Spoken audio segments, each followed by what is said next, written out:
And final ranked game of the noon window, we got number 22 Illinois, who's 4-1, traveling to Purdue, who's 2-2. Illinois favored by 9.5 points in the Big Ten Network. Luke Altmaier's got 90 of 126, thrown for 1,183 yards, 11 touchdowns, 0 interceptions. Caden Fagan had 69 carries for 300 yards and 3 touchdowns, and Hank Beatty had 27 catches for 383 yards and a touchdown. Ryan Brown has gone 77 of 122, thrown for 1,036 yards, 6 touchdowns, 5 interceptions for the Boilermakers. Devin Maccabees had 70 carries for 246 yards and 3 touchdowns, and Michael Jackson III had 18 catches for 211 yards and a touchdown. Purdue is barely leading the series, 48-46. Honestly, a very close series for rivals. Last game did go to Illinois in 2024, but before that, Purdue had won 7 the previous 7. So I think that's pretty important to note. They haven't won at Purdue, Illinois that is, since 2019, and Bielema was 1-3 during his tenure as the Illinois head coach against the Boilermakers. Boilermakers have been a weird stumbling point, right? The one win Bielema has was last year when Illinois was a 9-3 football team and Purdue was a 1-11 football team. And I like to remind you that game went to overtime. Purdue has just been this hurdle for some reason for the Fighting Illini to get over, and I couldn't explain to you why, but this is a big game for the Fighting Illini. They're coming off a massive win against USC. Again, that was a win they had to have against the Trojans, and they found a way to win that football game.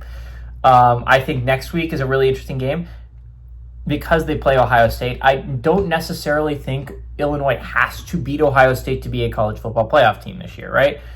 Illinois has a loss against Indiana, and if they have another loss against Ohio State, those are losses that probably age pretty favorably for the Fighting Illini. They could easily end the season 10-2 if they don't lose any stupid games against a team like Washington or a team like Maryland, right? That are sneaky good, but Illinois is definitely the more talented team then.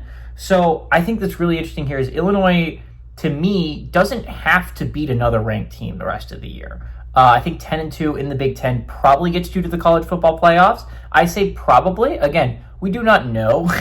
10-2 might not get you there. We saw 3 teams that didn't make it last year that had 10-2 regular seasons, right?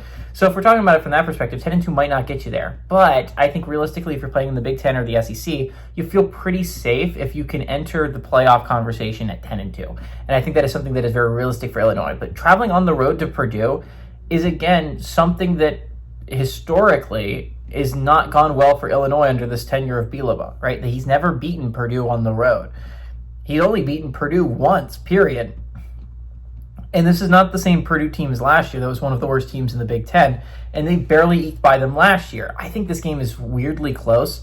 It goes one of two ways. Either Illinois blows them out or Purdue makes this game weirdly close and keeps it competitive the rest of the way. I could see either one happening, but I think more realistically, I think Purdue keeps this weirdly close. I think the Boilermakers aren't the worst team I've ever seen in the Big Ten. They're not awful. They're just not very, very good. So I think Purdue keeps this unreasonably close. I like Illinois to eke out a win and head into a big game against Ohio State next week. But I like the Fighting Illini to go on the road and beat Purdue, but the Boilermakers to cover at home.